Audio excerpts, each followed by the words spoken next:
Hi, in this video, I'm gonna show you how to create a switch in React, something like this. So yeah, let's see how we can build something like this. Actually, I have created a brand new React project using Vite. So I'm gonna create a new folder called components, and then inside of that, I'm gonna create a switch component. All right, this is the basic structure of a component, and then this is the base div.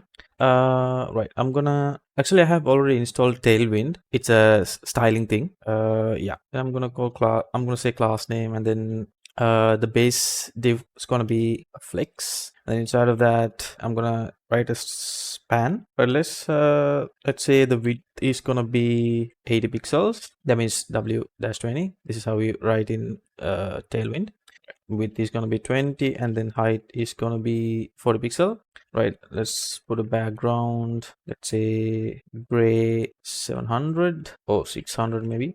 Right, we have to import this in app.js so that we can see what's going on. Then import it from here, and then render it here. Right, we should see something like this. Right, okay. And then we have to give some styling to this as well. Class name, height is gonna be the same as the parent div, and then the width is gonna be the same, and then the background color is gonna be, let's say, a white. Right, this is the basic switch layout. And then I'm gonna margin a bit so that we can see it properly. Say 10. Right, let's round it, round full, and then round full here as well. So these both are round, the inside of the switch, and then the outer div as well. Everything is rounded, so it looks nice. Right, looks nice. And then let's create a state. Let's say create a state. This is how we create a state. Const, and then set is selected, and then set is selected, and then use state. The default value is going to be false.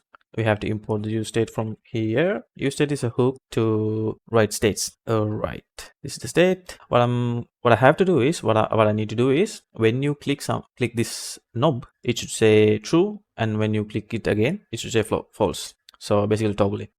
Yeah, and to conditionally add classes and remove classes, we have a library called class names. I'm gonna add that to my project. Yeah, add class names, and then import it. Right, I've imported it, and then I'm gonna use it here. Sorry, here we can call class names, and then put the previous classes inside of that. It should look the same, doesn't do anything. And we can conditionally add a separate class when this select is true. In order to do that, we'll have to write the class name here. Let's say background color green 600 if the select is true. What it does is, this is the previous classes, and then an object. This is the object, and this is the attribute name, and then the true or false statement. It's a boolean. So when it's true, this is added to this class set. This class is added when it's true. So when this is false, this class gets removed.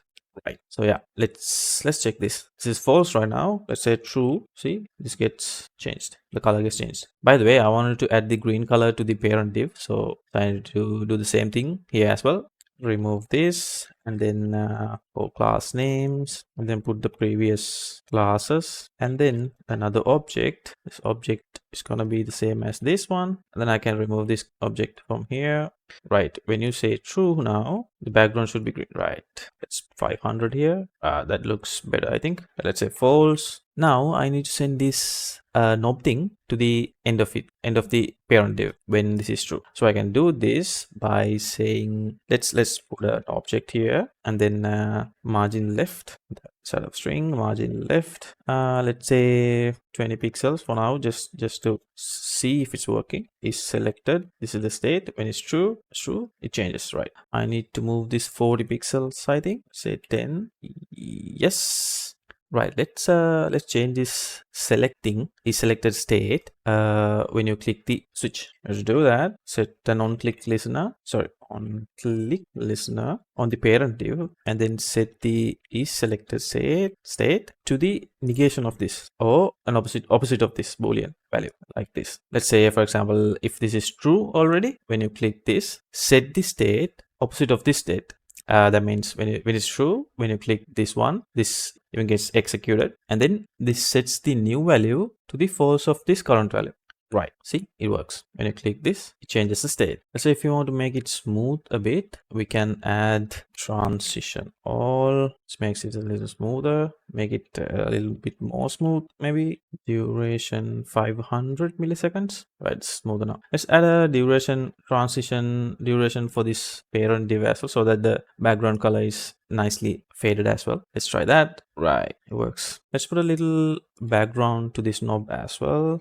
Sorry, not the background, a shadow, large shadow, maybe an extra large. Right, the switch is ready. So yeah, this is how you create a switch in React. You can play around with the colors and styling and everything. Yeah, that's pretty much it. If you like this kind of videos, like the video and then subscribe to the channel. And if you think anything needs to be improved, like in this video or something, let me know in the comments. And yeah, see you in another video. Bye bye.